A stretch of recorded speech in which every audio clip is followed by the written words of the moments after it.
विलायत न्यूज़ के world bulletin में आपका स्वागत है। सबसे पहले आज की हेडलाइंस। ह्यूमन राइट्स की धज्जियां उड़ाते हुए यमन के सना हवाई अड्डे पर सऊदी अरब की भीषण बमबारी।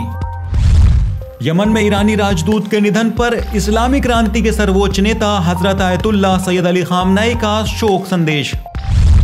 ह्यूमन राइट्स की धज्जियां उड़ाते यूरोपीय देश। कनाडा में एक टीचर को हिजाब की वजह से स्कूल ने टीचिंग से हटाया। तुर्की ने जाली पासपोर्ट बेचते हुए रंगे हाथों पकड़ा एक अमेरिकी राजनयिक। शुरुआत करते हैं यमन से, जहां थम नहीं रहा है सऊदी अरब का अत्याचार। फिर की है यमन के हवाई अड्डे पर भीषण बमबारी। सऊदी अरब की भीषण बमबारी में यमन की राजधानी सना में स्थित अंतर्राष्ट्रीय हवाई अड्डा बुरी तरह से क्षतिग्रस्त हो गया है। पिछले 6 सालों से यमन पर बमबारी करने वाले सऊदी सैन्य गठबंधन ने सना हवाई अड्डे पर कई हवाई हमले किए हैं। आखिरी बार यह हमला सोमवार को किया गया। ताज़ा हमले में हवाई अड्डे को बुरी तरह से नुकसान पहुंचा है, जिसके बाद बिना मरम्मत के ना ही कोई विमान वहां से उड़ान भर सकता है और ना ही वहां उतर सकता है। हालांकि सना के नागरिक उड्डयन प्राधिकरण ने हमले से एक दिन पहले ही हवाई अड्डे को बंद कर दिया था, क्योंकि यमन की घेराबंदी करने वाले सऊदी सैन्य गठबंधन ने हवाई अड्डे के संचालन के लिए आवश्यक उपकरणों की आपूर्ति की अनुमति देने से इनकार कर दिया था।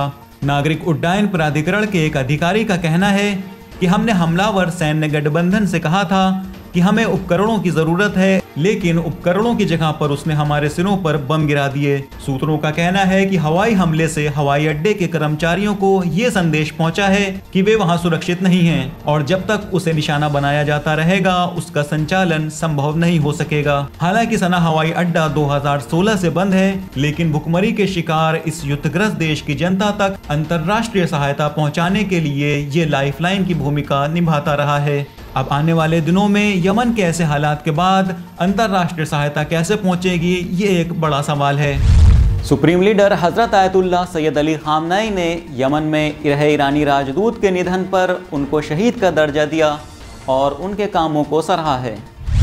ईरान की इस्लामी क्रांति के सर्वोच्च नेता आयतुल्लाहिल उज़्मा सैयद अली खामनेई ने सना में ईरान के राजदूत हसन इरलू के निधन पर शोक संदेश जारी किया है। बुधवार को अपने संदेश में इस्लामी क्रांति के वरिष्ठ नेता ने हसन इरलू के निधन को शहादत करार दिया और उन्हें एक कुशल राजदूत बताया। उन्होंने अपने बयान में कहा, यमन में ईरान के प्रतिरोधी और कुशल राजदूत हसन इरलू की शहीदों की तरह मौत पर मैं उनके परिवार, उनके दोस्तों और साथियों को उनके लंबे प्रतिरोध के लिए संवेदना और मुबारकबाद देता हूं। वरिष्ठ नेता का कहना था कि इरलू का शानदार करियर राजनीतिक संघर्ष, राजनीतिक प्रयास और सामाजिक सक्रियता का एक संग्रह है। उन्होंने कहा, खुदा इस मज़ाहमत करने वाले भाई, उनके सब्र करने वाले खानदान और साथियों पर रहम करे।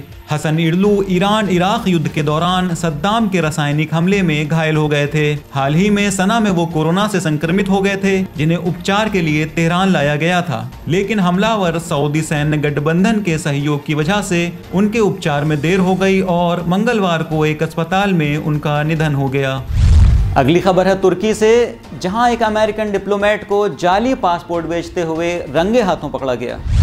तुर्की ने इस्तांबुल में एक अमेरिकी राजनयिक को जाली पासपोर्ट बेचने के आरोप में गिरफ्तार कर लिया है। बुधवार को इस्तांबुल पुलिस ने लेबनान स्थित अमेरिकी वाणिज्य दूतावास में तैनात राजनयिक की पहचान DJK के रूप में की है, जिन्हें पिछले महीने एक सीरियाई नागरिक को जाली पासपोर्ट बेचने के आरोप में गिरफ्तार किया गया था। तुर्की मीडिया ने पुलिस सूत्रों के हवाले से बताया है कि अमेरिकी राजनयिक को 11 नवंबर को इस्तांबुल हवाई अड्डे पर गिरफ्तार करके जेल में बंद कर दिया गया है। DJK पर एक सीरियाई नागरिक को जाली पासपोर्ट देने का आरोप लगाया गया है, जो जर्मनी जाने की कोशिश कर रहा था। तुर्की के समाचार पत्र डेली सभा की रिपोर्ट के मुताबिक राजनयिक को सिर्फ लेबनान में काम करने के लिए तैनात किया गया था, इसलिए तुर्की में उन्हें गिरफ्तार करने और उनके खिलाफ मुकदमा में छूट हासिल नहीं थी। पुलिस का कहना है कि उसके पास वीडियो सबूत हैं, जिसमें गिरफ्तारी से पहले राजनयिक को सीरियाई नागरिक के साथ कपड़ों का आदान प्रदान करते हुए देखा जा सकता है। अमेरिकी राजनयिक ने जाली पासपोर्ट देने के बदले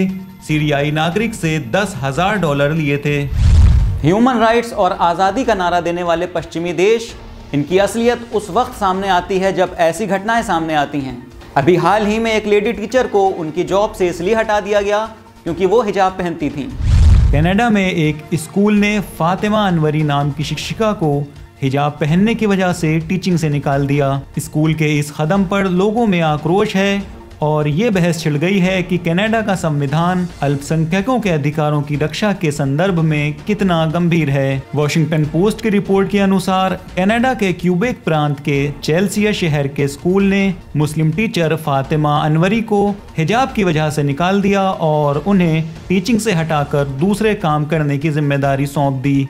स्कूल प्रशासन ने स्टेट के कानून के आधार पर यह कार्यवाही की है, जिसमें प्रशासन को यह अधिकार दिया गया है कि वो काम की जगह पर धार्मिक सिंबल इस्तेमाल करने वालों के खिलाफ कार्यवाही कर सकता है। स्कूल के इस कदम पर कनाडा के अंदर आक्रोश है और ये बहस छिड़ गई है कि इस कानून को हटाया जाना चाहिए या नहीं। कई शहरों के मेयरों ने कहा है कि वो इस कानून को हटवाने की पूरी कोशिश करेंगे। फेडरल मंत्री मार्क मिलर ने कानून की निंदा की और इसे कायरता का नाम दिया। संयुक्त राष्ट्र संघ में कनाडा के राजदूत बॉब राय ने कहा है कि ये कानून और स्कूल का ये फैसला अंतर्राष्ट्रीय मानवाधिकार घोषणा पत्र से विरोधाभास रखता है।